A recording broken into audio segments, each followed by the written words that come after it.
Криминалот не се ширел како чума само во подземјето, туку со иста брзина ги има зафатено и државните институции. Матни сделки, рекети, изнуди како од јужноамериканските филмови биле секојдневно сценарио во Македонија. Нови келии ќе треба да се градат доколку сите кои без усол ги краделе народните пари, правосудниот систем ги осуди и ги транспортира зад решетки. Десетици предистраги допрва ќе треба да се срочат во обвинение. Пред празничната работна атмосфера на обвинителите се очекува да продолжи во новата година, за да и недопирливите кои се богателе со парите на народот се најдат пред лицето на правдата. Ако се преневери еден денар од овој проект, од граѓаните, или ако се корумпира било кој од нас политичарите, да скапеме доживотно во затвор. Проневерите на минатата власт се бројат на милиарди денари. Сега поранешниот вице-премиер чист како солза, суцени сака да избегне затворска казна, па се крие по имоти, многу веројатно купувани од парите на народот кого го лажал со години. Партијата која седна во државните фотели со слоганите "Нема правда, нема мир", "Оди си мафио, блиска е слободата", донесе спротивно тоа што ветуваше со боја по скопските улици.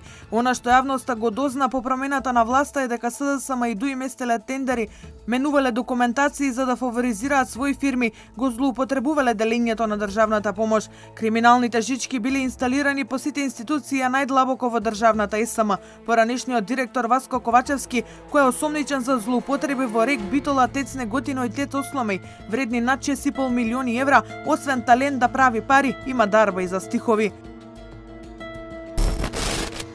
Кога сите велеа ова е крај, тој велеше ова е нов почеток. Тој не е маж, тој е мажиште. Тој не е лидер, тој е лидериште. Тој е тој. Зоран Заев.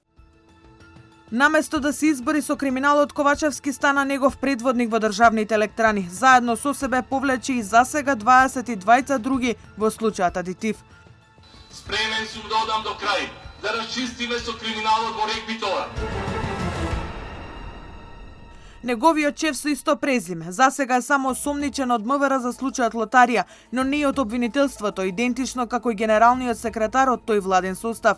Екс-директорот на државните игри на среќа пак досега со најдебело досие кај обвинителите. Штетата која направил се проценува на најмалку 6 цифри во евра.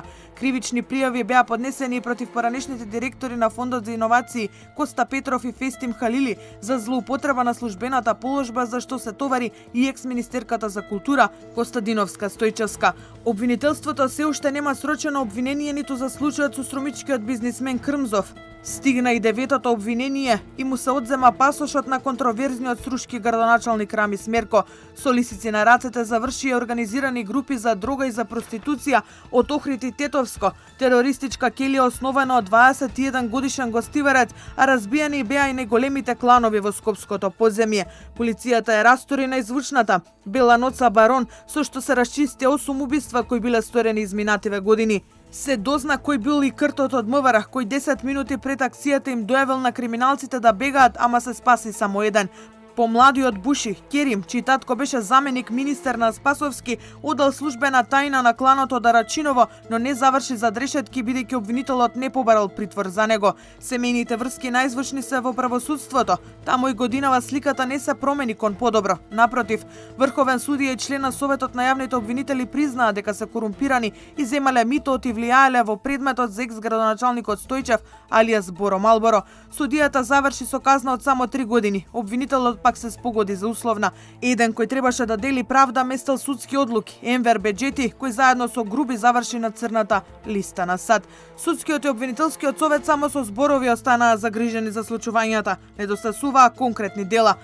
А такви ќе видиме по празниците, за кога најавено разрешување на дел од членовите избрани од собранието. Екс-председателките Павлина Црвенковска и Весна Дамева, Селима Деми и Тања Чачарова Илиевска многу веројатно ќе бидат разрешени, оти власта тукми темелни реформи за враќање на довербата во правосудството. Новата година носи не само нови надежи, туку и нови предизвици за судството. Судбината на многумина ќе биде одредена во судниците, а оние кои мислеа дека ќе избегаат од одговорност ќе мора да се соочат со реалноста. Желбата и во новата година е иста, да се зголемат скромните 2% доверба.